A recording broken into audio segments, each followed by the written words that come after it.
Chicos, buenas tardes para todos. La clase del día de hoy entonces vamos a avanzar en un tema que es fuerza intermolecular. Esa fuerza intermolecular nos va a permitir complementar el tema pasado, que eran los enlaces químicos. Para esto tenemos que diferenciar muy bien qué es una fuerza intermolecular y cuál es una fuerza intramolecular.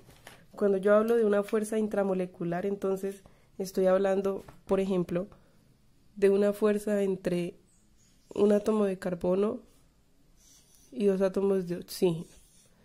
Esa fuerza estoy hablando de la intramolecular, se da, como el nombre lo dice, dentro del compuesto como tal. Y estas fuerzas que se dan aquí en esta parte es lo que yo también conozco como enlace químico. Enlace químico. Ese enlace químico debe tener presente que se da entre átomo y átomo. Por el contrario, la fuerza intermolecular ya se da entre los compuestos o entre las moléculas. Es decir, todo este compuesto que está aquí, todo este compuesto permite crear la molécula del dióxido de carbono.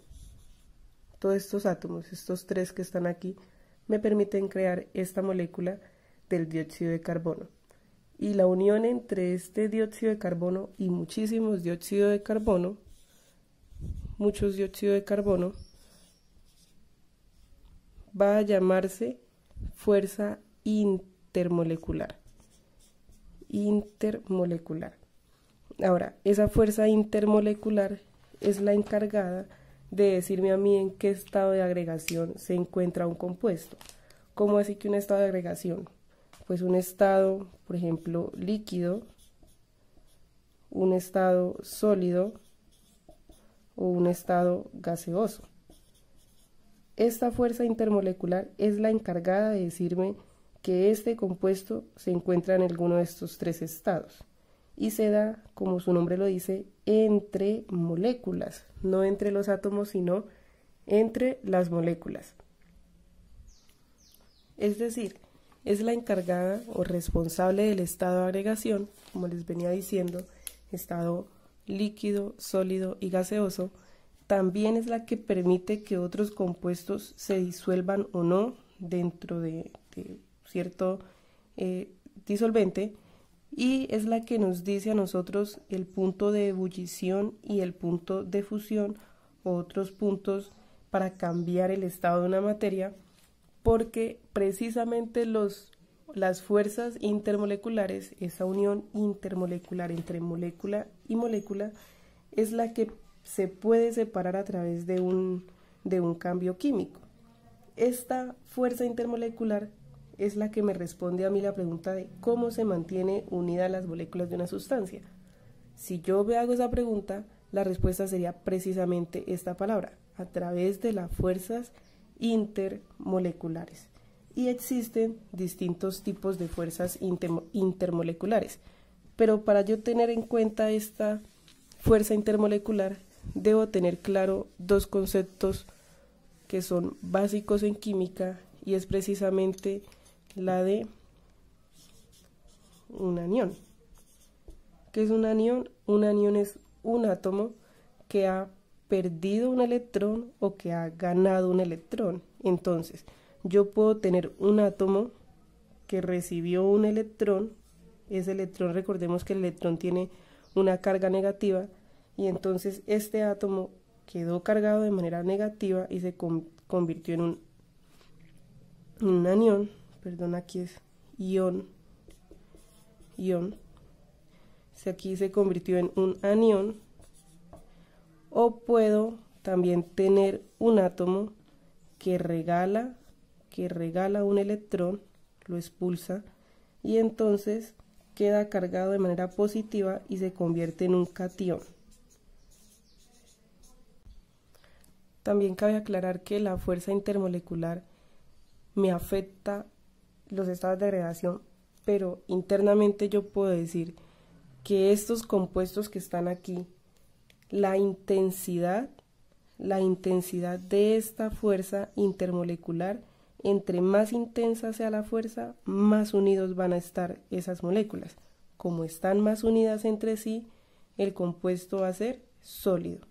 El menos unido entre sí va a ser el gas, porque cada una de las moléculas se encuentra separadas. ¿Qué quiere decir? Que entre más fuerza intermolecular vamos a tener un compuesto más compacto, y entre menos fuerza intermolecular vamos a tener un compuesto más separado. Es decir, hacia este lado van a tener átomos más separados, moléculas más separadas, por aquí, y aquí las vamos a tener más unidas. Y ahora sí podemos ir con los tipos de fuerza intermolecular. Y aquí estarían entonces los tipos de fuerzas intermolecular. Cada una de ellas pues tiene una unión particular. En el caso de ion dipolo, entonces vamos a tener la unión entre un ion, puede ser positivo o puede ser negativo, y un dipolo. El dipolo, como su nombre lo indica, di, y polo quiere decir que tiene dos polos, tiene un polo positivo y tiene un polo negativo. El ion, en este caso, digamos que es positivo, va a unirse a ese que es negativo. Por su parte, el ion, esa fuerza intermolecular ion-ion, es cuando yo tengo un ion positivo, un átomo cargado de manera positiva porque ha perdido electrones, y se une con un ion negativo porque ha ganado electrones. El ion dipolo inducido es cuando yo tengo un ion de nuevo y tengo un átomo neutro. Este no tiene carga, este puede ser positivo o puede ser negativo, pero este no tiene carga. Si este llega a ser solo positivo, en este ejemplo, solo positivo, y se va a unir con este que no tiene carga porque es neutro, entonces lo que hace este ion es inducir a este átomo que está aquí para que se convierta en dos polos, o para que tenga dos polos, uno negativo en este caso y otro positivo. ¿Con tal de qué? Con tal de que este ion pueda llegar y unirse a este átomo. Esa es la fuerza, o esa es la fuerza intermolecular ion dipolo inducido. En el caso de dipolo-dipolo, cuando yo tengo una fuerza dipolo-dipolo, voy a encontrar entonces que tengo una molécula con los dos polos conocidos por esta parte, y aquí también tengo una molécula con estos dos polos conocidos, y voy a tener la unión entre la parte positiva con la parte negativa. Esta es la unión dipolo-dipolo. Es demasiado sencilla pues de entender. Y por su parte tenemos ahora los puentes de hidrógeno. Entonces los puentes de hidrógeno tienen esta característica. El átomo de hidrógeno, en este caso, el átomo de hidrógeno es el encargado de atraer la parte negativa de la otra molécula. Entonces, el ejemplo más conocido es cuando yo tengo una molécula de agua. Todos sabemos que agua es H2O. Si ponemos esta molécula con los enlaces normales, nos va a quedar algo así.